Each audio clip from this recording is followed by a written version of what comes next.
पता चला। बिस्मिल्लाहिर्रहमानिर्रहीम, अस्सलाम वालेकुम। मैं हूं मोहम्मद उसामा गाजी और आप देख रहे हैं आप पता चला। खबर यह है, बल्कि बुरी खबर यह है कि पेट्रोल महंगा होना ही होना है। अवाम अपनी तैयारी कर ले। ये अपोजिशन ने अफवाह नहीं फैलाई, बल्कि ये खबर विफाकी वज़ीर इत्तलात फवाद चौधरी ने सुनाई है। फवाद चौधरी तो ये कहकर भी डरा रहे हैं कि अगर यूक्रेन का मामला बिगड़ गया तो इसके असरात हमें भी बर्दाश्त करने पड़ेंगे। यही खबरें आलमी मईशत की खबर रखने वाले इदारे भी सुना रहे हैं, जिनके मुताबिक पेट्रोल महंगा ही नहीं होगा, बल्कि पाकिस्तान की बात करें तो डबल सेंचुरी भी करेगा। मेरे साथी गुलाम मुर्तज़ा साहब ये बात पहले कह चुके हैं, उस वक्त मुझे इनकी बात पे यकीन नहीं आ रहा था। बहरहाल अल्लाह करे ये खबरें गलत साबित हों, लेकिन हालात कुछ बेहतर नजर नहीं आ रहे। अगर पेट्रोल महंगा हुआ तो महंगाई के मारे आवाम की मुश्किलात मजीद बढ़ जाएंगी, क्योंकि महंगे पेट्रोल का मतलब है मजीद महंगाई, मजीद गुर्बत। लेकिन दूसरी तरफ वज़ीर आज़म इमरान खान को गुर्बत में कमी नजर आ रही है। वज़ीर आज़म के बकौल गुर्बत में थोड़ी ही सही कमी जरूर हुई है। वज़ीर आज़म के दावे पर पाकिस्तानियों का मासूमाना सा सवाल है कि हुजूर उस जगह का पता हमें भी बता दें जहां गुर्बत कम हुई है। वज़ीर आज़म की तरह एक दावा अपोजिशन भी कर रही है और वो है हुकूमत गिराने का दावा। लेकिन जैसे महंगाई का खात्मा हुकूमत के बस की बात नहीं, लगता है ऐसे ही हुकूमत गिराना भी अपोजिशन के बस की बात दिखाई नहीं दे रही। अपोजिशन खुद मखमसे का शिकार है कि अदम इत्मीनाद का नुस्खा आजमाया है या फिर लॉन्ग मार्च का फार्मूला। मौलाना फजलुर रहमान कुछ कह रहे हैं, नून लीग कुछ और कर रही है। दूसरी तरफ 27 फरवरी को पीपल्स पार्टी और एएनपी अपनी 1.5 ईंट की मस्जिद बनाने जा रही है। लेकिन हालात व वाक़यात और अपोजिशन के बयानात से अंदाजा लगाना मुश्किल नहीं कि किसी की भी दाल नहीं गल रही। शहबाज शरीफ को काफ लीग के दर से खैर नहीं मिली। मौलाना की जहांगीर तरीन से मुलाकात नहीं हो सकी। हम ख्याल तरीन ग्रुप से तौबा तायब होकर बुज़दार का साथ देने की कस्में खा रहे हैं। बुज़दार साहब पीपल्स पार्टी के MPA रईस नबील अहमद से मुलाकात कर रहे हैं। ऐसे में कल वज़ीर आज़म इमरान खान के दौरे लाहौर की खबरें भी गर्म हैं। कहा जा रहा है कि वज़ीर आज़म भी चौधरी शुजात हुसैन से मुलाकात करेंगे। इस दौरे और मुलाकात की टाइमिंग बड़ी अहम है। इसका मकसद क्या है और क्या ये मकसद हासिल भी हो पाएगा या नहीं? अदम इत्मीनाद की तहरीक आएगी या फिर लॉन्ग मार्च भी नहीं होगा? सारे सवालों के जवाब जानने की कोशिश करेंगे। बाबर डोगर साहब, गुलाम मुर्तज़ा साहब मेरे साथ हैं। बाबर डोगर साहब, जो मौलाना साहब की स्टेटमेंट आ गई है कि शायद लॉन्ग मार्च की जरूरत ही ना पड़े, उससे तो लग रहा है कि अब ये लॉन्ग मार्च करना ही नहीं चाह रहे। देखिए उसामा साहब, लॉन्ग मार्च तो मौलाना हर सूरत में करना चाह रहे हैं। असल में मौलाना अदम इत्मीनाद की जो तहरीक है, इस पर मौलाना कोई ख़ास इत्मीनाद नहीं है। अच्छा, वो इस पर तैयार भी नहीं थे। इस पे तैयार करने वाले नवाज शरीफ, शहबाज शरीफ और आसिफ अली ज़रदारी हैं उनको, और उनके कहने पर वो इस पर आमादा हो गए कि चलें ठीक है आप लेके आए, हम वो मौलाना उनके साथ हैं। अच्छा, अब मौलाना जो है वो जिस तरह से परसों मोहन सलाई ने एक स्टेटमेंट दिया, तो मैं आपको खबर दे दूं, कल मौलाना फजलुर रहमान ने चौधरी प्रेलाई से रब्ता किया। हाँ जी, और उन्होंने उनसे पूछा कि जनाब मैं खुद आपके पास हाजिर हुआ था, आसिफ अली ज़रदारी भी आए, आपके कहने पे शहबाज शरीफ भी आपकी तरफ आ गए, और अब आप कह रहे हैं कि आप तो गवर्नमेंट के साथ जा रहे हैं। उसामा साहब, चौधरी का इशू ये है कि वो कल मोहन सलाई ने परसों स्टेटमेंट जरूर दी, लेकिन अभी भी उनमें फ्लेक्सिबिलिटी है। अच्छा, अभी भी वो फ्लेक्सिबिलिटी शो कर रहे हैं। मसला ये है कि मौलाना फजलुर रहमान ये चाहते हैं कि इलेक्शन के फौरी बाद अगर अदम इत्मीनाद की तहरीक कामयाब होती है तो फौरी बाद नए इलेक्शन होने चाहिए। यही चीज़ नवाज शरीफ भी चाह रहे हैं, बल्कि नून लीग का एक बड़ा हिस्सा ये चाहता है कि हमें फ्रेश इलेक्शन की तरफ जाना चाहिए। अच्छा, जबकि मौलाना फजलुर रहमान चौधरी प्रेलाई या पीपल पार्टी वो ये चाहते हैं कि जनाब ये जो सेटअप है इसको 5 साल पूरे करने चाहिए। इवन माइनस इमरान खान भी इसको 5 साल पूरे करने चाहिए, और अगर इमरान खान नहीं होते, उनके अलावा अदम इत्मीनाद की तहरीक कामयाब होती है, तो उनकी जगह पर कोई नया सेटअप लेके आए और 5 साल पूरे हों। यही गिला चौधरी प्रेलाई ने कल भी मौलाना फजलुर रहमान से किया। अच्छा, उन्होंने कहा जी कि मौलाना साहब पहले तो आप अपनी पॉलिसी वाजे करें। हम ये चाह रहे हैं कि जनाब ये जो टेन्योर है, ये असम्बली अपना टेन्योर कंप्लीट करे, इवन माइनस इमरान खान भी अपना टेन्योर कंप्लीट करे। अच्छा, और उसके बाद हमें एश्योरेंस चाहिए, हमें गारंटी चाहिए कि 2-3 डिस्ट्रिक्ट्स हैं, उन डिस्ट्रिक्ट में जो टिकट्स दिए जाएं उसमें हमें गारंटी चाहिए कि वहाँ पे जो टिकटों की डिस्ट्रीब्यूशन में हमें क्या हिस्सा मिलेगा। ठीक, तो अभी चीज़ें जो हैं वो उसामा साहब सेटल नहीं है।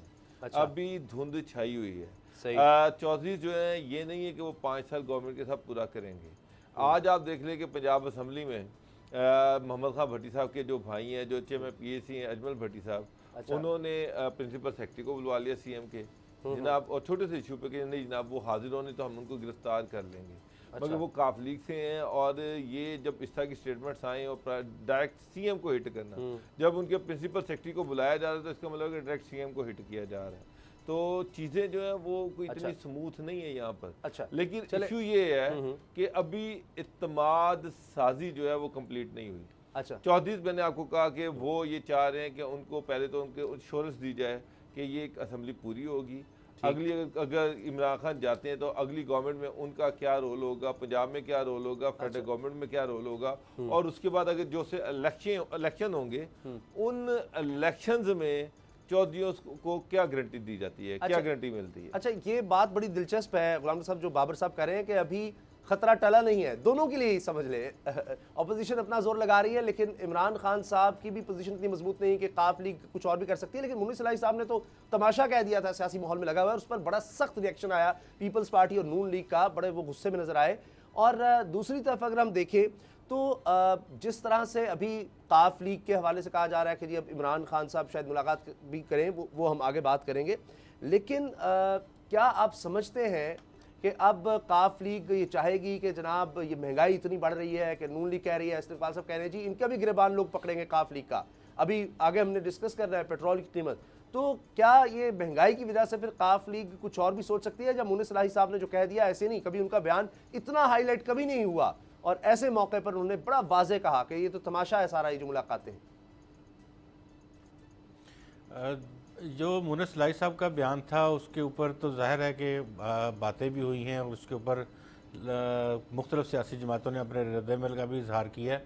लेकिन हकीकत यही है कि चौधरी बरादरान के राब्ते मुस्बत अंदाज में आगे बढ़ रहे हैं, और ये भी है कि उनके सर पे इक़्तिदार का हुम्मा बैठने की बड़ी उम्मीदें हैं, और पाकिस्तान पीपल्स पार्टी और पाकिस्तान मुस्लिम लीग नवाज़, मौलाना फजल रहमान, सब के सब जो हैं वो इनके साथ ही इत्तेहाद चाहते हैं, और ये चाहते हैं कि चौधरी परवेज़ इलाही जो हैं वो शामिल हों मुत्तहिदा अपोजिशन में, और उसके बाद हम तमाम अतराफ़ पे हम कामयाबी हासिल कर सकते हैं, जिनमें पाकिस्तान तहरीक इंसाफ को वहाँ उनका पंजाब में एक तो वज़ीर आला हटाया जा सकता है, और सेंटर में वज़ीर आज़म साहब के ख़िलाफ़ भी तहरीक अदम इत्मीनाद कामयाब बनाई जा सकती है।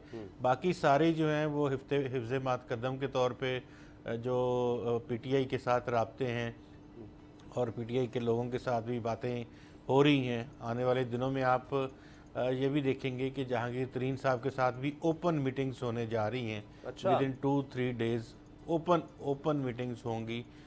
जो इस तरह से नहीं कि ये फ़लाँ रात में किसी पहर में मुलाकात हुई है, बल्कि एलानिया जो हैं वो मुलाकातें होंगी। अच्छा, तो ये भी इस तरफ भी मामला बढ़ रहे हैं। अच्छा, तो शुकुक व शुबहात तो ज़ाहिर है कि गवर्नमेंट आज बड़ी उनको चौधरी बरादरान भी याद आ रहे हैं, उनकी इज़्ज़त भी याद आ रही है, उनका ख़ानदानी मर्तबा भी याद आ रहा है। लेकिन इससे पहले बहुत सारी चीज़ें जो हैं वो अगर आप मेजर रियाज सादक के हवाले से देखें अटक में, या आप मुनीस इलाही साहब को देखें उनके हवाले से कि अभी उनको थोड़ा अर्सा पहले वजारत दी गई है जी। फिर चौधरी सालक साहब के हवाले से देखें, बहुत सारी चीज़ें हैं जिनमें आपको नज़र आता है कि अच्छा, तहरीक इंसाफ का गुलाम साहब मैं रवैया। दोबारा आपकी तरफ आता हूँ, मैंने भी एक सवाल करना है, लेकिन बाबर साहब कुछ ऐड करना चाह रहे हैं। अच्छा, उसामा साहब, जहांगीर तीन ग्रुप जो है आज जो लाहौर में एक मीटिंग कर रहे हैं, लेकिन मेरे लिए सबसे अहम चीज़ ये है कि उस मीटिंग में आज कौन कौन से लोग, कितने लोग शरीक होते हैं। मेरी जहांगीर तीन ग्रुप के कुछ लोगों से बात हुई, अच्छा, कुछ अहम लोगों से, जी जी, कि जनाब आपका ग्रुप किधर जा रहा है, क्या होने जा रहा है, क्या कर रहे हैं, क्या आप पीपल पार्टी को ज्वाइन करेंगे, अदम इत्मीनाद में नून लीग के साथ चलेंगे, किधर चलेंगे, क्या कर रहे हैं। उस पर कुछ सरप्राइजेज मुझे मिले। अच्छा, पहला सरप्राइज तो ये था कि एक अहम बंदे ने मुझे ये बताया कि जनाब मसला ये है कि जहांगीर तीन साहब का जब इशू हुआ, जब इमरान खान साहब ने चीनी स्कैंडल में उनके पीछे पड़े, उनकी गिरफ्तारी के इशू से उनके पर्चे दर्ज किए गए, ये सारा, तो वो हमारे दोस्त हैं, भाई हैं, हम उनके ख़िलाफ़ नाइंसाफ़ी हुई और हम उस नाइंसाफ़ी के ख़िलाफ़ खड़े हुए, उनका साथ दिया। लेकिन ये आगे के जहांगीर तीन साहब के क्या सोच है सियासी, वो किस साइड पे जाते हैं, ये उनके ज़ाती फैसले हैं। कुछ लोग तो उनके साथ होंगे, लेकिन मेजॉरिटी जो है वो हर कोई अपना अपना सियासी मफाद देख रहा है। मैं उन्होंने कहा जी मेरा हल्का है तो मैंने अपने हल्के की डायनामिक्स देखनी है। कल जहांगीर तीन साहब सोचें कि मैं पीपल पार्टी में जा रहा हूँ तो मुझे पीपल पार्टी में मुझे सूट नहीं करती, मैं नहीं जाऊँगा। और अगर इवन वो समझते हैं कि वो नून लीग का साथ देना चाहिए, इवन देन तो मेरे नून लीग से अपने जाती राब्ते हैं। मैं जहांगीर तरीन के थ्रू क्यों जाऊं नून लीग में? मैं शबाशी से जाती तौर पे मिलकर जा सकता हूं। या अगर पीटीआई में स्टे करना है तो वो भी मेरा जाती फैसला है। तो उनका ये ख्याल था कि उस ग्रुप में बहुत सारे ऐसे लोग हैं जो दोस्त है जहांगीर तरीन की, लेकिन जहाँ पर सियासी मफाद की बात है वो हर कोई अपना अपना अलहदा से देखेगा। ऐसा जहांगीर तरीन ग्रुप जो है मेरा जाती ख्याल है कि उसमें उतने लोग नहीं होंगे जो हम एक्सपेक्ट कर रहे हैं। ये वाकई ज्यादातर लोग जो हैं वो ऐसे हैं जो जिनकी अपनी अपनी पॉलिटिकल हल्के हैं, कॉन्स्टिट्यूएंसीज हैं, और वो अपने हल्के की सियासत को दे के फैसला करेंगे कि उन्होंने क्या। अच्छा, ऐसे एक हमख्याल ग्रुप भी सामने आया, उसने भी सरप्राइज दिया है, उस पर भी बात करेंगे। गुलाम साहब, ये जो आप बात कर रहे हैं, बाबर साहब भी बात कर रहे हैं, ये खतरा टला नहीं, लेकिन ये मायूसी फिर इतनी क्यों है? आप कह रहे हैं जहांगीर तरीन साहब ओपन मीटिंग्स भी कर सकते हैं, तो ये मायूसी मौलाना साहब के जी ना हमसे पूछकर नवाज शरीफ गए थे ना हमसे पूछकर आएंगे। कभी वो कह रहे हैं जी अब दोबारा मशीनरी का इस्तेमाल हो गया खैबर पख्तूनख्वा में, एक डेरा इस्माइल खान में मेयर का इलेक्शन वो हारे हैं, तो उसके बावजूद कह रहे हैं जी मशीनरी का इस्तेमाल हो गया। फिर आप देखें कि शाहिद खान अब्बासी साहब कह रहे हैं कि ये सारे तो टेलीफोन कॉल्स पर खड़े हैं, उससे ये हिल जाएंगे। ये नहीं, इसका मतलब है वो अब भी मान रहे हैं कि टेलीफोन कॉल्स चल रही हैं और ये खड़े हैं, कोई डेट भी नहीं दे रहे अदम इत्मीनान की। 23 मार्च लॉन्ग मार्च की डेट है, उससे पहले कोई अदम इत्मीनान किया तो डेट ले आए। तो मौलाना साहब का ये कहना कि फिर तो लॉन्ग मार्च की जरूरत ही नहीं पड़ेगी। तो ये खुद भी जितना कॉन्फिडेंस नजर आ रहा था मुलाकातों से पहले कि हमारे राब्ते हैं, बड़ा जबरदस्त जा रहा है, अब वो कुछ थोड़ा सा इत्मीनान भी नीचे गिरा है और मायूसी की बातें फील हो रही हैं बॉडी लैंग्वेज से भी। उसमें देखिए बहुत सारे डेवलपमेंट्स हो रही होती हैं, लेकिन क्योंकि मीडिया बहुत विजिलेंट है, लोग बहुत जल्द खबर निकाल लेते हैं अल्फाज से, बयानात से और बॉडी लैंग्वेज से। फिर दूसरी बात ये है कि जो फील्ड के रिपोर्टर्स हैं उनको तो कुछ ना कुछ हवा मिल जाती है वहाँ, जब अपने इवेंट्स के ऊपर वो जाते हैं, इन मुलाकातों के बाहर खड़े होकर बात भी करते हैं इन सब लोगों से। तो अब डर रहे हैं पॉलिटिशियंस के हम अपना कोई ऐसा पता पहले शो ना हो जाए। अच्छा। और कोई चीज़ ऐसे ना हो जाए जिस तरह से बहुत जल्द वो आपने देखा कि हाइप क्रिएट हो गई।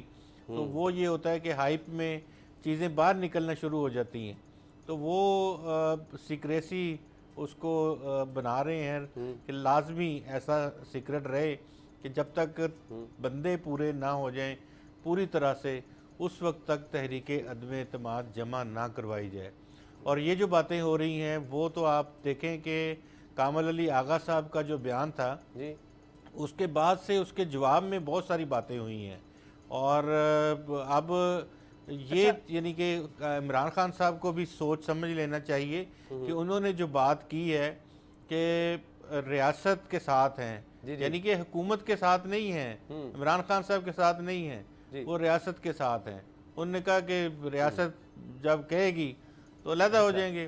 तो अब ये सूरत हाल का और सर अगर रियासत हुकूमत के साथ कह देना बड़ा ब्लंट स्टेटमेंट है। तो ऐसे वक्तों में, लेकिन फिर ये आप देखें कि अगर यहाँ पे इस तरह से सूरत हाल डेवलप हुई और आपको इस वक्त की मैं बात कर रहा हूँ कि पहले हालात वो नहीं थे, अब जो हालात हैं अगर इसी तरह की जानबदाराना किस्म का कोई भी सिलसिला जो है वो सामने आया तो आप ये देखेंगे कि इन सियासतदानों की ज़बानों को कोई बंद नहीं कर सकेगा। अच्छा, इस तरह का तूफान खड़ा करेंगे ये सारे सियासतदान। अच्छा, उसमें नवाज शरीफ सबसे पहले होंगे, मौलाना फजल रहमान होंगे, पहले तो एक दो नाम लेते थे, ये पूरी सीरीज चला देंगे, ये मैं बताऊं आपको। वैसे अभी महीम साहब से सवाल भी हुआ था एस्टैब्लिशमेंट के हवाले से, तो उन्होंने कहा था अब मौका बड़ा अच्छा है, अब अदम इत्मीनान जो है ना कामयाब हो जाएगा। सवाल एस्टैब्लिशमेंट का था, जवाब उन्होंने ये किया जी अब मौका ठीक है। अच्छा, अब अगर देखें जिस तरह गुलाम साहब आपने हाइप का जिक्र किया सब कुछ, ये तो अपोजिशन खुद भी कहती रही ना हुकूमत अब जा रही है, अब तो अदम इत्मीनान जो है बड़ा मजबूत हो गया, नंबर गेम्स भी पूरी हो गई है, बस जैसे ही पूरी हो जाएगी हम ले आएंगे, कोई कुछ कह रहा है, वो अलग बात है। क्या बाबर डोगर साहब इमरान खान साहब भी अब इस सियासत को देखते हुए वही टैक्टिक्स जो उनके हैं वो अपना रहे हैं। मिसाल के तौर पर अगर लॉन्ग मार्च की बात होती है, वो कह रहे हैं जी अब मैं अवामी राब्ता मुहिम शुरू कर रहा हूँ, 18 फरवरी को मंडी बहाउद्दीन, फिर दीगर जगहों पर जाएंगे और साउथ पंजाब, मुल्तान, कहीं शाम कुरैशी साहब मेज़बान होंगे, कहीं खुसरो बख्तियार साहब होंगे, मतलब एक पूरी सीरीज़ है। फिर रूस का दौरा है, उसके बाद फिर यही काम शुरू होता रहेगा। और इन द मीनवाइल वो आ रहे हैं लाहौर में, यहाँ पर कहा जा रहा है शायद चौधरी शुजात साहब से भी मिलेंगे, गवर्नर पंजाब से मुलाकात होगी और अवामी राब्ता मुहिम का शेड्यूल भी सारा वो देखेंगे। तो वो भी अपने पत्ते जो है वो कुछ तो उन्होंने छुपा कर रखे होंगे, लेकिन राबते, मुलाकातें वो भी उसी तरह से उन्होंने तेज़ कर दी है। यानी अब आप देखें कि उस्मान बुज़दार साहब ने कमाल कर दिया है कि उन्होंने एमपी, पीपल्स पार्टी के एमपी से वो भी मुलाकात कर रहे हैं। तो चीज़ें बड़ी तेज़ी से यहाँ भी सेटल करने की कोशिश हो रही है। अभी मैंने देखा सबसे बड़ी खबर बनी कि जी जहांगीर ग्रुप के अलावा एक हम ख्याल ग्रुप है, जिसका आपने भी जिक्र किया, उनके रिजर्वेशंस हैं बुज़दार साहब से, लेकिन साथ ही उनका ये बयान आ जाता है, सारा ग्रुप मिलता है और उसके बाद बयान आता है हम तो भरपूर तरीके से अदम एतमाद को नाकाम बनाएंगे, हम डट गए हैं। उसामा साहब देखें, यहाँ पर सियासी जमातें जो हैं आइसोलेशन में कोई रहकर नहीं फैसले करती। सारी पॉलिटिकल पार्टी जो है उन्होंने अपना सियासी मुस्तकबिल भी देखना है कि आगे इलेक्शन भी आने हैं और उस इलेक्शन में उन्होंने किस तरह से आवाम के अंदर जाना है, किस तरह से वोट लेने हैं। 1988 में जब मोहतरमा प्राइम मिनिस्टर थी 89 में, उस वक़्त PMLN उनके खिलाफ एक अदम एतमाद की तहरीक ले आई। जब तहरीक लेके आई तो उन्होंने कुछ पीओ पार्टी के लोग तोड़ लिए। जब तोड़ लिए तो पीओ पार्टी का इतना प्रेशर था MNAs का कि वो लोग जब असम्बली का इजलास स्टार्ट हुआ अदम एतमाद की तहरीक, तो अपोजिशन बेंचेस पे बैठे हुए थे, लेकिन अपने MNAs का इतना प्रेशर था कि अल्टीमेटली उठ के वापस अपने बंदों में चले गए और अदम एतमाद की तहरीक नाकाम हो गई। अब आप देखें कि आसिफ अली जरदारी अलहदा से मिले हैं काफली के साथ, मौलाना फजलुर रहमान अलहदा से मिले हैं, शहबाज शरीफ अलहदा से मिले हैं, हमजा शहबाज के चौधरी प्रेलाई से बड़े अच्छे राब्ते हैं, ख्वाजा साद रफ़ीक के राब्ते हैं, काफ लीग और नून लीग में राब्ते बड़े मुस्तहकम हैं, स्ट्रॉन्ग हैं।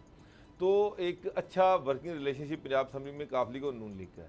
तो जो चीज़ें सामने आ रही हैं, अगर आप देखें कि काफ लीग पे बहुत प्रेशर है अपोजिशन का, नून लीग का भी, JUI का भी, उसके बाद पीओ पार्टी का भी। जी।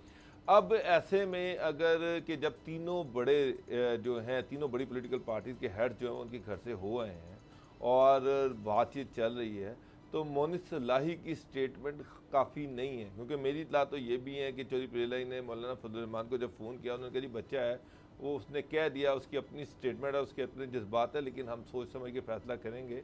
और हमने जो आपको चीज़ें कही हुई हैं, पहले आप बताएं, आप उन चीज़ों की क्लैरिटी हमें दें। ठीक है। तो काफ लीग थोड़ा सा रास्ता रख के चल रही है। अच्छा। तो ये कहना कि जनाब की काफ लीग बिल्कुल आइसोलेशन, तो इमरान खान साहब अगर जाते हैं तो इमरान खान साहब जो हैं उनको भी पता है, मगर अगर ये चीज़ें जिस तरह से डिस्कस हो रही हैं तो जाहिर बात है उनकी भी अपनी इंटेलिजेंस है, वो भी अपनी सारे लोगों के साथ बैठ रहे हैं। तो उस वक्त अब उनको भी ये ज़रूरत है कि वो काफली को इत्मीनान में लें। चौधरी प्रेलाई से मोनिस लाई की स्टेटमेंट काफ़ी नहीं है, चौधरी प्रेलाई से मिलना बड़ा ज़रूरी है, चौधरी शुजात से मिलना बड़ा ज़रूरी है।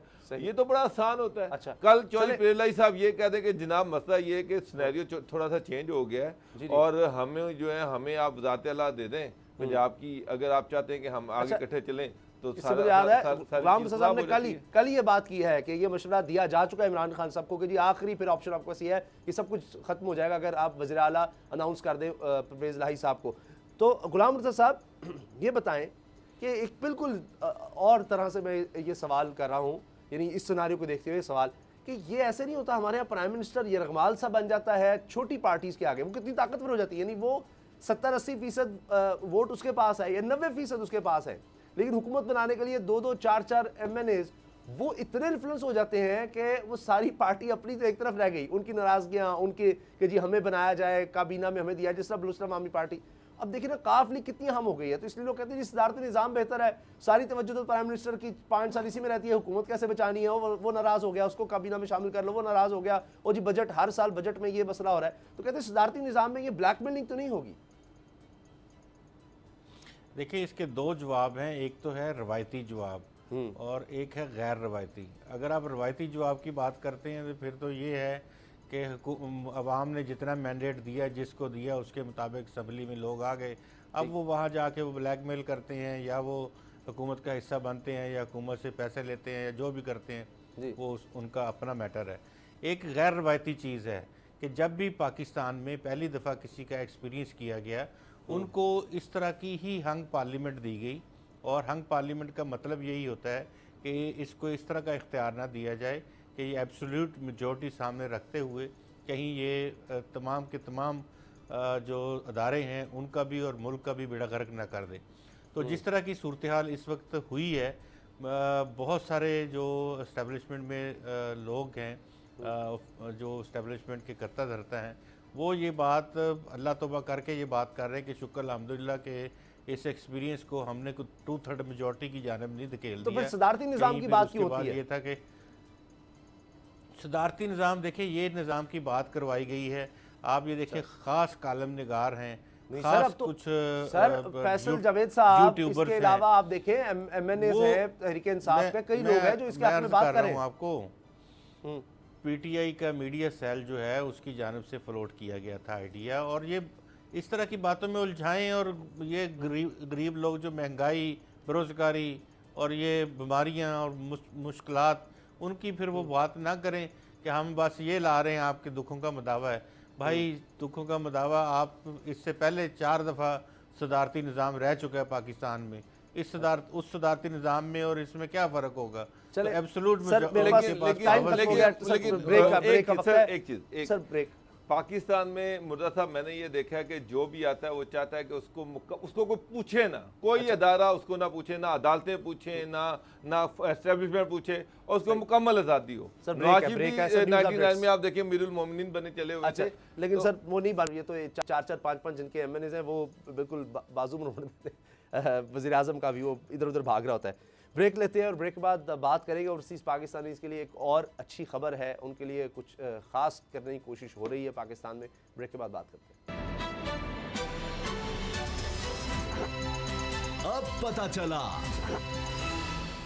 काबीना का इजलास हुआ और उसके बाद बड़े बड़े फैसले सुनाए गए हैं। फवाद चौधरी साहब वफाकी वज़ीर इत्तलाआत व नशरियात की तरफ से। मुख्तार साहब, इसमें मैं देख रहा हूँ ओवरसीज़ पाकिस्तानीज़ की बात की गई है, उनके लिए खुसूसी अदालतों की बात हो रही है।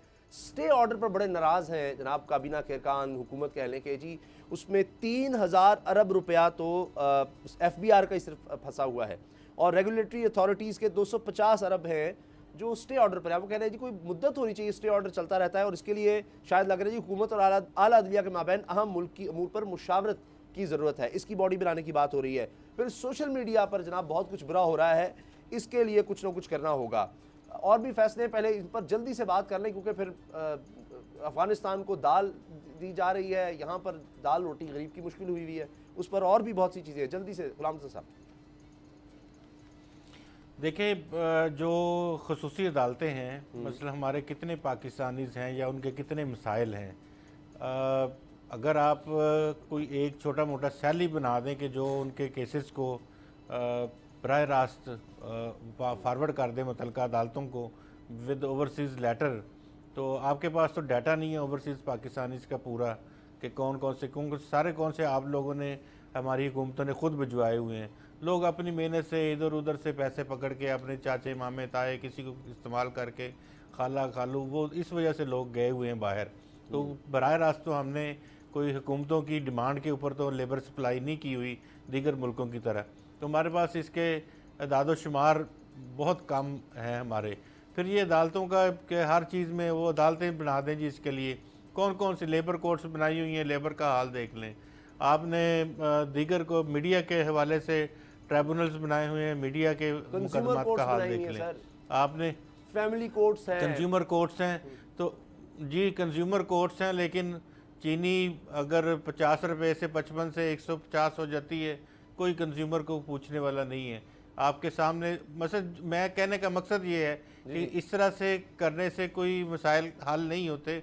मसाइल हल करने के लिए आपको बाकायदा एक होमवर्क करके तरतीब दे के चीज़ें आगे बढ़ानी पड़ती हैं। अच्छा, फिर उन मसाइल का हल होता है। आपने मजमूई तौर पे अगर हमारा पूरा मुआशरा यही सोच रखता है कि ये हमारे घर के साथ वाला प्लॉट खाली है, इसके ऊपर पहले हम सब्जियां लगाएंगे, फिर इसके साथ बाड़ लगाएंगे, फिर इसके ऊपर कब्जा कर लेंगे, और 10 साल बाद पता चलता है कि वो मकान जो है वो जो प्लाट था वो किसी ओवरसीज़ पाकिस्तानी का था। अभी कल एक बंदा हमारे ऑफिस में आया, कैप्टन रिटायर्ड हैं आर्मी से। अच्छा। बड़े अच्छे वो मेहनत की हुई उन्होंने। इधर एक तरामड़ी जगह है, उस जगह उन्होंने एक 13 मरले या 17 मरले का प्लॉट लिया था जी। वो बाहर थे जापान में, ड्यूटी ख़त्म करके इधर आए, वो उधर प्लाट के ऊपर चेक करने गए तो वहाँ प्लाजा बना हुआ है। अल्लाह। तो वो उनसे पूछा उन्होंने प्लाजे वालों से कि यार ये कैसे बन गया? उन्होंने कहा ये हमने ख़रीदी है। उन्होंने कहा कागज़ दिखाएं। वो पेपर दिखाए, वो किसी और जगह के पेपर थे और उनकी जगह का प्लाजा बना। अब वो ना उधर उनसे जगह छोड़ते हैं ना वो उनको, ये एक ओवरसीज़ पाकिस्तानी की बात है, हज़ारों पाकिस्तानी जी ऐसे ही है, ओवरसीज़ पाकिस्तानी तभी तो के ये साथ बात ये हो रही रहा है कि जी कुछ ये किया हमारी ये मेंटालिटी है कि जो चीज़ खाली पड़ी हो उसको हम माले गनीमत समझ के उसको हम अपना लेते हैं। अच्छा, तो दूसरा ये सोशल मीडिया जी जी के ऊपर जो इस तरह का हवा खड़ा किया जा रहा है, सोशल मीडिया पे देखें, बात ये है जब आप पॉलिटिक्स में होते हैं, मुझे याद पड़ता है कि जब मोहतरमा कुलसूम नवाज साहबा बीमार थी, यकीन कीजिए बहुत बातें की गई थी और कोई क्या उनकी दिल आज़ारी नहीं होती होगी? मैं किसी की दिल आज़ारी नहीं चाहता, तमाम की तमाम माएँ बहनें मोहतरम हैं, वो बेशक खान साहब के घर में हैं या शरीफ ब्रदर्स के घर में हैं या जरदारी साहब के घर वाले, कोई एनी वन किसी के भी घर में हो, लेकिन हमने ये देखा कि माँ बहन शरीफों ने भी की, बेनज़ीर की, और फिर हमने ये देखा कि किस किस तरह के पोस्टर्स वो उड़ाते थे जो हेलीकॉप्टर से फेंके जाते थे लाहौर में और गिरदोनवा में। तो उसके बाद वो सिलसिला था।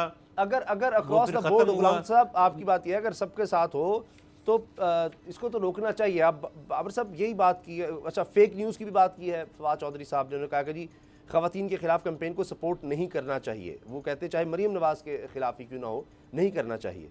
तो ये कैसे रोका जाएगा? एक शख्स को गिरफ़्तार भी किया गया है, ये बहुत ज़्यादा यानी इस पर लगता है कि अब ये हसास सा मामला बनता जा रहा है, लेकिन कुछ हो नहीं पा रहा इस पर। उसामा साहब मुझे एक बात बताएं कि ट्विटर के ऊपर अगर आप ये देखते हैं ना कि ट्विटर पे गालियाँ शालियाँ या कोई गुलाम मुर्जा साहब चीज़ें लिखना, वहाँ पे नॉर्मल रूटीन चल पड़ी है। अब ये चीज़ शुरू किसने की है इसका आप यकीन कीजिए किसी शुरू अगर किसी ने किया तो इसको खत्म भी फिर करना चाहिए, रिसर्च करवा लें, जी बाबर रिसर्च साहब करवा लें। ये सारी ट्रेंडिंग ये सारी पीटीआई के दौर में शुरू हुई है और सारी बैशिंग जो है वो इधर से होती रही। अब अगर उनके पास तरफ हो रही है तो वो सबको तकलीफ हो रही है। अच्छा बाबर साहब, मैं मुद्दा साहब से बिल्कुल एग्री करता हूँ। बात ये कहना कि जब आपकी तरफ उंगलियां उठे तो फिर तो हरे को बड़ा बुरा लगता है। यही आसमा शिराजी के ख़िलाफ़ जब इन्होंने इस तरह के ट्रेंड स्टार्ट करवाए और मीडिया की ख़वातीन के बारे में पीटीआई ने इस तरह के ट्रेंड स्टार्ट किए, ये था कि खातून अव्वल के हवाले से कॉलम का भी था ना, नवाज़ के बारे में जब इस तरह के ट्रेंड स्टार्ट हुए तो उस वक़्त इनको ये ख्याल नहीं था कि ये चीज़ें इनकी तरफ भी आ सकती हैं वापस। सर वो कहते हैं पहले उधर से शुरू होता है, ये भी तो मसला है। वो कहते हैं पहले तुमने किया, फलां ने किया, फलां ने किया, और फिर कहते हैं हम तुम्हारा कोई ताल्लुक नहीं, ये पता नहीं दूसरे लोग कर रहे हैं। हर कोई ये कहता है कि फिर किसी को गिरफ्तार किया जाता है तो कहते हैं जी हमारा कारकुन गिरफ्तार कर लिया। उसामा साहब फिर ठीक है, इस पे मैं तो ये कहता हूँ कि ठीक है, ये होना चाहिए कि किसी की इज्जत इस तरह से नहीं उछाली जानी चाहिए, फेक न्यूज़ नहीं होनी चाहिए। बिल्कुल, अगर किसी के पास कोई इन्वेस्टिगेटिव रिपोर्ट है, अगर कोई इस तरह की रिपोर्ट कर रहा है तो फिर उसके पास सारे डॉक्यूमेंट्स भी होने चाहिए, उसके पास उसके एविडेंसेस भी होने चाहिए। ये नहीं है कि मुंह उठा के मैं किसी के बारे में भी कुछ भी बात कर दूं और उसके बाद जनाब कहूँ कि ये तो फ्रीडम ऑफ एक्सप्रेशन है। तो इस तरह के फ्रीडम ऑफ एक्सप्रेशन को तो मैं भी नहीं मानता। अगर हम यहाँ पर बैठे हुए हैं तो बड़ी रिस्पॉन्सिबल किस्म की जर्नलिज्म कर रहे हैं, हम अपने प्रोग्राम में बैठे हैं, कोई ऐसी बात नहीं करते जिसका हमारे पास एविडेंस नहीं है, जिसको हम साबित नहीं कर सकते। तो ये चाहे इमरान खान साहब के हवाले से हो, उनकी फैमिली के हवाले से हो या किसी की भी फैमिली के हवाले से हो, मैं इस चीज़ को सपोर्ट करता हूँ कि जो भी बात करनी है विद एविडेंस करो और जो भी आपने करना है, ठीक है। बड़ी बड़ी पर्सनैलिटीज़ हैं, उनके अगर इशू होते हैं तो मीडिया में हाईलाइट होते हैं, लेकिन उसका एविडेंस भी होना चाहिए। ये नहीं कि जो दिल में आए मैं कह दूं। मादर पिता आज़ादी के बिल्कुल नहीं होनी चाहिए, इसमें कोई दूसरी राय नहीं। ऑर्डर्स का बताएं कि जी 3000 रुपया एफबीआर का रुका हुआ है स्टे ऑर्डर्स पर। वो कहते हैं कोई टाइम ही होना चाहिए इसके लिए। आला अदलिया के माबैन अहम मुल्की अमूर पर मुशावरत के लिए एक फोरम कायम करने की ज़रूरत है जी, काबीना ये समझती है। आपको लगता है कि इसकी ज़रूरत है आला अदलिया और इनके दरमियान? बिल्कुल होनी चाहिए। बिल्कुल, गवर्नमेंट अगर समझती है कि यहाँ पर 3000 रुपया फंसा हुआ है तो मैं तो हैरान हूँ कि 3.5 साल ये बैठे करते क्या रहे हैं। इनको तो चाहिए कि कोर्ट्स के साथ बैठें, सर उसका कोई फॉर्मूला तय करें। सर तो उनके कोर्ट्स के साथ बैठे ना, उनको बताएं और उसके बाद उस केस की तैयारी करें, विद फैक्ट सामने आए। खाली ये जो बातें हैं, ये मैं बातें आज नहीं, ये बातें मैं 3 साल से सुन रहा हूँ कि जनाब इतने हज़ार पैसे फंसे हुए हैं, कोर्ट से बात करेंगे, आप काबीना की मीटिंग बुलाते हैं, सारा मलबा कोर्ट्स पे डाल देते हैं और उसके बाद जनाब इंप्रेशन ये देने की कोशिश करते हैं कि ना कोर्ट्स की वजह से, कोर्ट्स के स्टे ऑर्डर की वजह से ये सारा कुछ हुआ हुआ है। कोई थोड़ा अपनी चारपाई के पीछे भी सर झाड़ू फेरे ना कि वहाँ पर क्यों नहीं ये आज तक क्लियर हो सके, क्यों नहीं गवर्नमेंट ने कोर्ट्स के साथ टेकअप किया। हो सकता है कि कोर्ट्स का भी तो पॉइंट ऑफ व्यू सामने आना चाहिए। अगर किसी को स्टे ऑर्डर दिया हुआ है और वो आगे चल रहा है तो फिर क्यों दिया हुआ है स्टे ऑर्डर, क्या प्रोसिक्यूशन में क्या खामियां हैं, क्या जो है गवर्नमेंट कौन से ऐसे कवानीन है जिनकी वायलेशन हुई है। अल्टीमेटली किसी बुनियाद पे कुछ स्टे दिया होगा ना। तो बात करें खाली काबीना में बैठ के जजेस को गालियां दे देना, उनको बुरा भला कर देना, समझा ये काफ़ी नहीं है। अच्छा, और ये बताएं, ये जो अफ़गानिस्तान को आपकी नज़र में सर 34,500 मेट्रिक टन दाल मूंग ये वर्ल्ड फूड प्रोग्राम की तरफ अफगानिस्तान बरामद करने की इजाज़त दी है। अब ये पाकिस्तान से ठीक है कि वर्ल्ड फूड प्रोग्राम है उसके तहत जा रही, पाकिस्तान में तो सर अपनी ज़रूरत के लिए मसला बना हुआ है, तो ये मजबूरी है कि अफगानिस्तान में इस तरह इंसानी बहरान आ जाए, लोग भूखे ना मरें, उसके लिए फिर यहाँ पर होता है बाज़ औक़ात के जी कीमतें बढ़ जाती हैं। साहब ये तो अब मजबूरी है, ये तो आपके गले में पड़ गया है। अफगानिस्तान और सेंट्रल एशिया अब आपके गले में है। अब वहाँ पर जिस तरह का क्राइसिस चल रहा है और वहाँ पर अब ये पाकिस्तान जो है इसी के ज़िम्मे है कि इन्होंने अब आपने जो भी अपनी इकोनॉमिक सिचुएशन है, जो भी इकोनॉमिक पॉलिसीज़ बनानी है वो अफगानिस्तान में 4 करोड़ जो उनकी आबादी है उसको मद्देनजर रख के बनानी है। तो ये मुझे तो इसमें कोई नहीं है कि यहाँ पे ज़्यादा जो क्राइसिस एक फैला हुआ है उसकी एक वजह अफगानिस्तान में भी चेंज ऑफ गवर्नमेंट है, जिसकी वजह से डॉलर भी वहाँ फ्लाइट कर रहा है, गंदम भी वहाँ जा रही है, चीनी भी जा रही है, अशिया रोज़गार जो ज़रूरत की अशिया हैं वो भी रोज़ाना की बुनियाद पर वहाँ पर स्मगल हो रही हैं। अगर आप वहाँ पर सख्ती करेंगे तो वहाँ पर एक क्राइसिस पैदा हो जाएगा। दुनिया में कोई और मुल्क तो ऐसा खुल के मदद कर नहीं रहा, तो ये तो अब आपके गले में ढोल पड़ गया है, इसको तो आपको बजाना ही पड़ेगा। अच्छा, ब्रेक लेते हैं जी। ब्रेक लेंगे। पेट्रोल की कीमतों में इजाफे पर फवाद चौधरी साहब कह चुके हैं कि ये तो करना पड़ेगा, मजबूरी है, लेकिन जो समरी मौसूल हुई थी वज़ीर-ए-आज़म हाउस में ओगरा की तरफ से, उसको ये कहा गया है कि जी दोबारा आप इसको ज़रा देखें, क्योंकि इतना इजाफा नहीं किया जा सकता। 12 रुपये तक के इजाफे की बात हुई, इतना इजाफा नहीं किया जा सकता। तो फिर इसका क्या मतलब है कि इसको मुस्तरद समझा जाए, जिस तरह पीछे 1 फरवरी को आई थी तो बिल्कुल ही कोई 1 रुपया भी नहीं बढ़ाई, या इस दफ़ा इतना ना इजाफा का मतलब है इससे थोड़ा सा कम कर दो। ब्रेक के बाद बात करते हैं। अब पता चला पेट्रोल की कीमत बढ़ती चली जा रही है, इसमें इजाफा होता चला जा रहा है। ओगरा ने फिर समरी भेजी कि जी पेट्रोल की कीमत बढ़ानी होगी। 1 फरवरी को भी इसी तरह से समरी भेजी गई थी, उस वक्त इमरान खान साहब ने इसको मुस्तरद कर दिया। ये भी कहा गया कि जिसको मौखर किया गया है, IMF से डील हो चुकी है कि जी 4 रुपये आपने हर महीने पेट्रोल लेवी में इजाफा करना है, 30 रुपये तक इसको लेकर जाना है। अब इसके बाद आलमी सतह पर आप देखें कि $95 फी बैरल पर तेल चला गया है तकरीबन, और ये 8 साल की बुलंद तरीन सतह बताई जा रही है। ऊपर से यूक्रेन और रूस का मसला है, और उसमें कहा जा रहा है कि इतना ख़तरा है कि आलमी इदारे ये तक कह रहे हैं कि जी ये $100 से भी बढ़ सकती है, और पाकिस्तान में ये 200 तक जा सकती है, 200 से भी बढ़ सकती है।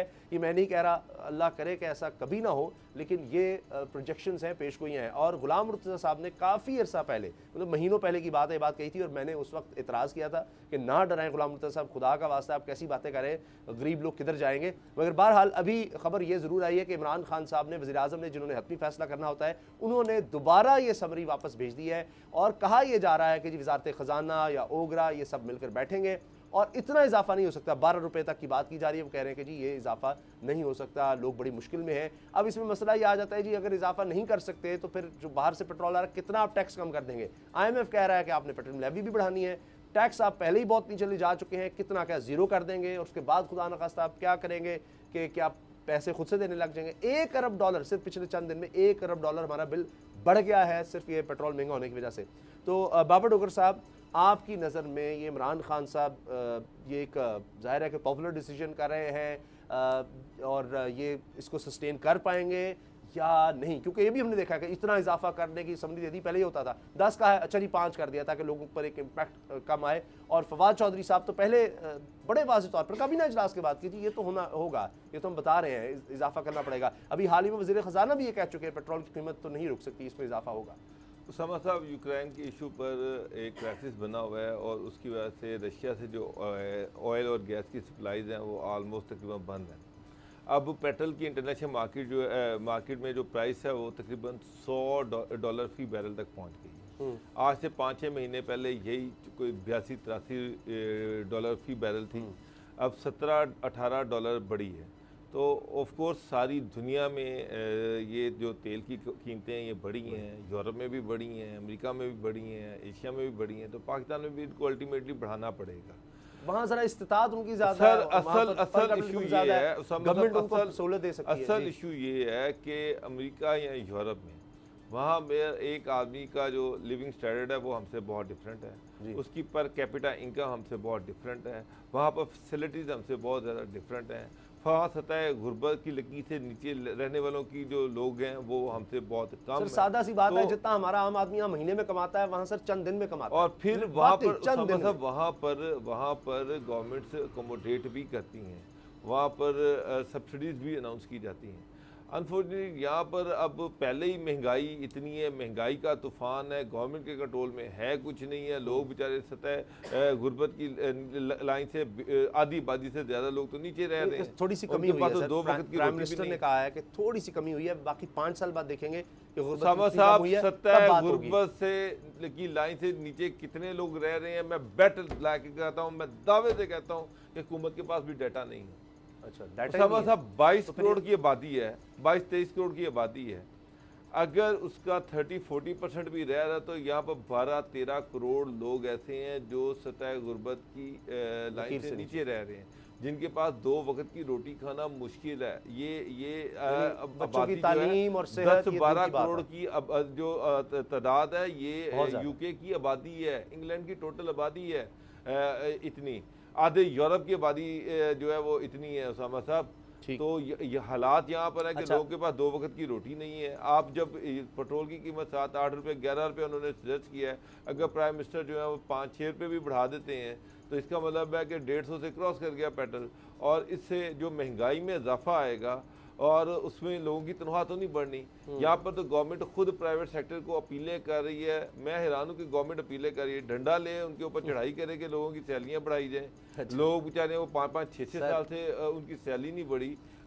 जो इन्फ्लेशन है वो आप देखें कहाँ से कहाँ चली गई है। सर वो जाकर स्टे ले लेंगे और क्या होना है। गुलाम मुर्तज़ा साहब, ये प्राइम मिनिस्टर एक पॉपुलर डिसीजन ले रहे हैं, 1 फरवरी को भी हमने देखा। फैक्ट्स तो यही हैं कि आलमी सतह पर जनाब कीमतें बढ़ रही हैं, अल्लाह करे ये नीचे आ जाए, फ़िलहाल ऐसा होता नज़र नहीं आ रहा। आपको क्या लगता है कि ये सिर्फ एक दफ़ा फिर मौखर है मामला, कीमतें कुछ हद तक बढ़ाई जाएंगी, क्या होगा? मौखर नहीं होगा, ये दोबारा से मुशावरत एक कर रहे हैं, इसमें 7 से 10 रुपये तक का इजाफा यकीनी है। 7 रुपये पेट्रोल होगा, 8 रुपये डीज़ल, और तकरीबन मिट्टी का तेल या वो उसमें 10-1 रुपये, इस तरह से ये करके होंगे। 7 से 10 तक की रेशो जो है वो सामने आ जाएगी।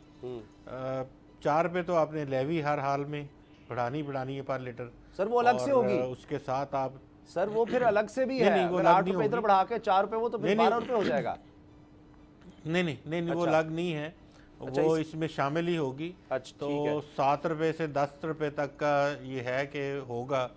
असल मैं आपको अर्ज़ करूं कि गवर्नमेंट किस चीज़ का मुनाफा लेती है अवाम से, मैं तो ये हैरान परेशान हूँ। इसमें टैक्सेशन भी है सर, ये टैक्स यूनिट्स भी हैं आपके, जो पंप्स हैं सारे, ये टैक्स इकट्ठा करके गवर्नमेंट ऑफ पाकिस्तान को FBR को दे रहे हैं। ठीक, टैक्स एजेंट्स हैं, ये कलेक्शन करते हैं। अच्छा, उसके बाद इसमें 35 रुपये फ़ी लीटर मुनाफा अभी भी शामिल है। क्या जरूरत है 35 रुपये? सर IMF कह रहा है, हमको दुश्मन IMF कह रहा है आपने मुल्क चलाना ही नहीं चलाना, आप किसी और तरीके से टैक्स इकट्ठा ही नहीं कर पाते, ये सबसे आसान है। आपने खुद कहा भाई, मेरा सवाल सुन लेना। इमरान खान साहब आज भी कह रहे हैं कि ना टैक्स चोरी होता है, हम अब डिजिटली इसको पकड़ेंगे। बड़े लोग ऐसे हैं, अमीर हैं, लेकिन टैक्स नहीं दे रहे, उनको पकड़ेंगे। उसामा साहब, एक तो इमरान खान साहब के मतलब को बात करें, आप गले ही पड़ जाते हैं। सर मैं तो बता रहा हूँ कि उनसे अभी तक नहीं पकड़े जा रहे टैक्स चोर, मैं तो ये कहना चाह रहा हूँ, इसीलिए फिर ये और कोई हल ही नहीं है। बात ये है कि मुझे बताएं कि मुझे या आपको या बाबर डोगर साहब को, एक आम आदमी को इस टैक्स के देने से इसकी लाइफ में क्या फ़र्क पड़ा है? क्या फ़र्क पड़ा है? 1 रुपये की दवाई अगर किसी हॉस्पिटल से मिलती हो, किसी स्कूल में बच्चा फ्री पढ़ता हो, कोई खुदा न खासा कोई एम्बुलेंस सर्विस आपको मिलती हो, मिलता क्या है इस सारे टैक्सेशन देने के बाद?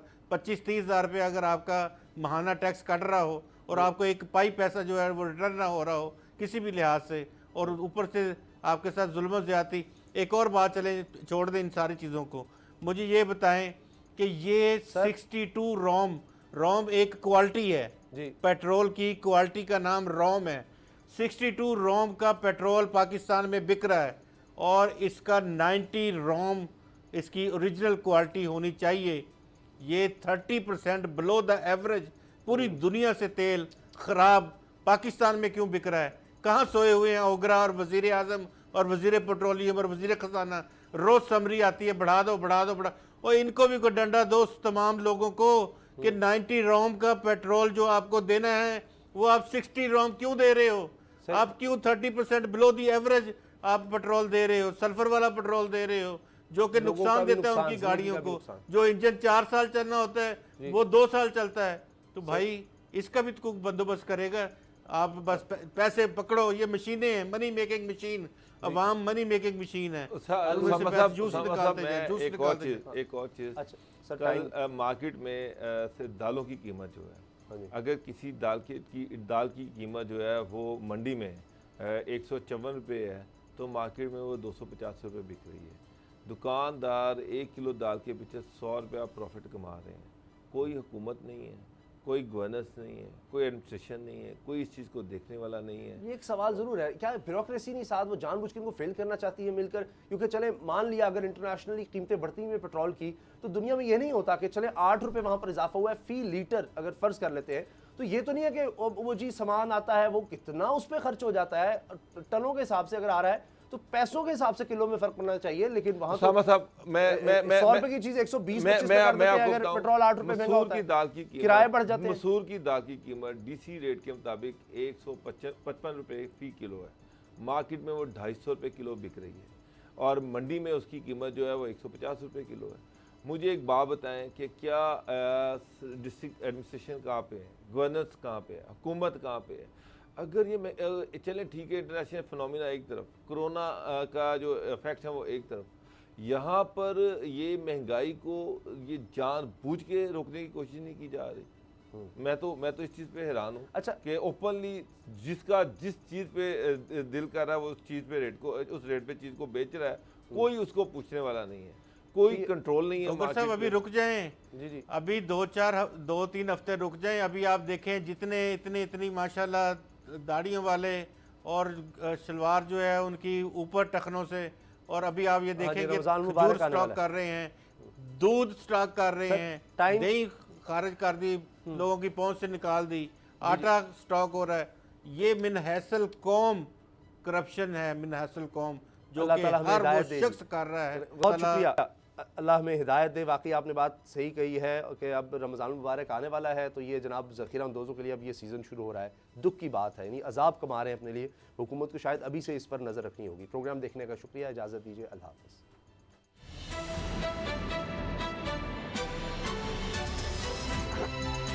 अब पता चला। सब्सक्राइब करें और बेल दबाएं ताकि कोई खबर रह न जाए।